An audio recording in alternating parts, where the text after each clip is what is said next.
Les parents ont impitoyablement abandonné leur fils dans la lande déserte, car un voyant leur avait dit que leur fils serait une calamité.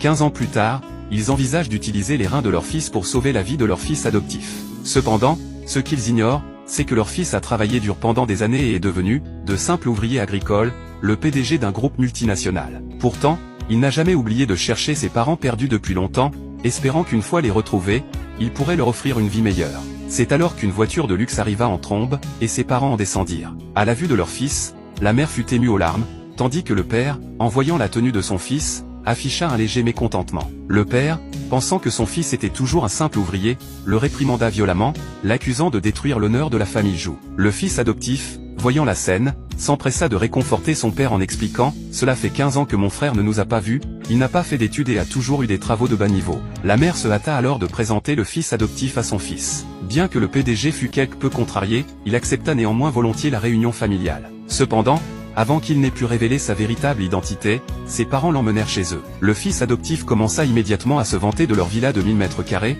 mais le PDG répondit calmement « Cette maison ne représente même pas un coin de ma propre maison. Pourquoi ne déménagez-vous pas chez moi ?» Le père, pensant que son fils se vantait, décida de l'amener dans le débarras pour lui donner une leçon, et lui ordonna de passer la nuit dans cette pièce. La mère expliqua que, faute de place, ils ne pouvaient que faire avec ce qu'ils avaient. À ce moment, une femme de ménage entra et annonça qu'elle avait préparé la plus grande chambre, la salle de musique, pour le fils adoptif, sur ordre de la maîtresse de maison. Face à un tel traitement différencié, le PDG sourit légèrement, soupira et pensa « Ils ont préparé une chambre vide pour le fils adoptif en tant que salle de musique, et mon propre fils est forcé de dormir dans le débarras. Suis-je vraiment leur fils, ou est-ce lui ?» Le fils adoptif, furieux, accusa le PDG de maltraiter ses parents. En réponse, il reçut une gifle. Les parents, voyant cela, furent profondément attristés. Pour attirer la sympathie, le fils adoptif fit semblant de vouloir céder sa chambre à son frère et déclara sincèrement qu'il irait dormir dans le débarras. Les parents s'empressèrent de l'en dissuader, et le PDG, lassé de cette scène fausse, prit son sac et monta à l'étage,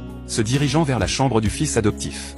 Il avait initialement prévu de préparer 1 million d'euros comme cadeau pour la réunion avec ses parents. Mais en rentrant chez lui, il se rendit compte qu'il n'était peut-être pas vraiment le bienvenu, et que tout n'était pas comme il le pensait. Il appela donc son assistant et lui demanda de mener une enquête sur les véritables intentions de ses parents. Le lendemain matin, ses parents, visiblement pressés, l'emmenèrent à l'hôpital. Il était totalement confus. Sa mère lui expliqua que, après toutes ces années de séparation, il s'inquiétait pour sa santé et voulait lui faire un examen complet. Cependant, le PDG se souvint de la nuit précédente, lorsqu'on l'avait fait dormir dans le débarras, et un malaise grandit en lui. Il commença à douter de l'amour véritable de ses parents pour lui. Pour découvrir la vérité, il décida de prendre une approche inversée. Lorsque sa mère partit chercher de l'eau, l'assistant l'appela et lui expliqua les raisons pour lesquelles ses parents l'avaient ramené à la maison étaient que le fils adoptif avait besoin d'une greffe de